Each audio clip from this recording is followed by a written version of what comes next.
मैंने मोहब्बत की है इस दिल के अलावा किसी से। বলিউড ইন্ডাস্ট্রির সবচেয়ে আলোচিত অনস্ক্রিন জুটিগুলোর মধ্যে অন্যতম শাহরুখ খান ও দীপিকা পাড়ুকোন।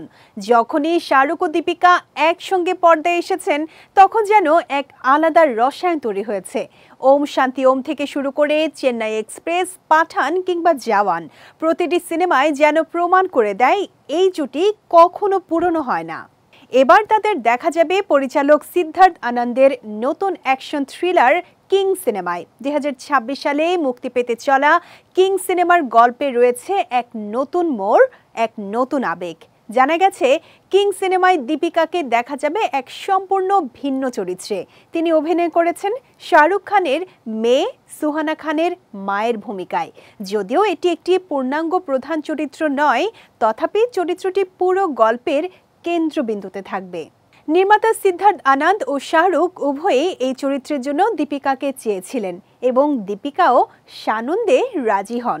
কিং সিনেমার গল্প এগিয়ে চলে প্রতিশোধ, সহানুভূতি আর সম্পর্কের জটিলতাকে কেন্দ্র করে। শাহরুখ এই সিনেমায় অভিনয় করছেন একজন পেশাদার খুনির চরিত্রে, যার জীবনে হঠাৎই প্রবেশ করে এক কিশোরী। এই কিশোরী চরিত্রেই থাকছেন সুহানা খান।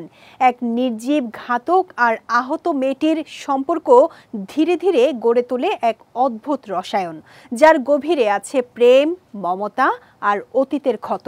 এই চরিত্রগুলোর মাঝে দীপিকার ভূমিকাটি গল্পে নিয়ে আসে অতিরিক্ত আবেগ ও নাটকীয়তা।